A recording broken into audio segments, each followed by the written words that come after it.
رجل دخل علي وقال أسألك بالله أسألك بالله أسألك بالله توظفها. السؤال غريب، قلت من؟ قال زوجتي. قلت ادخل تفضل. فجلس، قلت أنت شايفني يعني مكتب توظيف؟ قال أسألك بالله توظفها، زوجتي والله ثروة وطنية. سأذكر لك موقف مر علي معها وعليه فقس حياتي معها.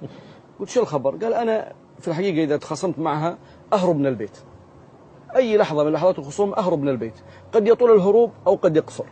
في يوم من الأيام حصل بيني وبينها شجار خصومة، يقول فخرجت من البيت وذهبت إلى مصر. خرجت خارج المملكة مرة في الخارج. يقول جلست 3 أيام والله لا يعلم بمكاني أحد من الخلق، لا يعلم بمكاني في ذلك الفندق إلا الله عز وجل. يقول بعد 3 أيام تقريبا أو 4 وإذا بالهاتف يدق علي في الغرفة بعد 7:45 في الليل وأنا نايم. يقول فرفعت السماعة وإذا بها تقول لي أهلا يا حبيبي تصبح على خير. يقول نظرت السماعة هذا حلم ولا علم ولا خبر؟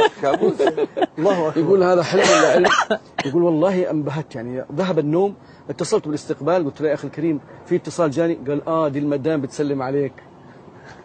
بسم الله. يقول تفاجأت سيأتيك الخبر. يقول مرت الأيام رجعت السعودية تصالحنا تسامحنا نسيت الموضوع.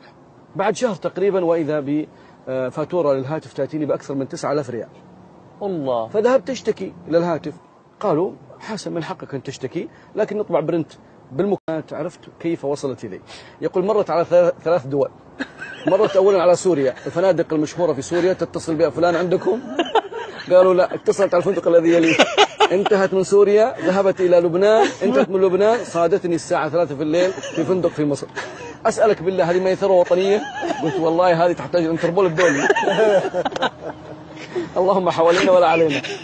فعلا بعض النساء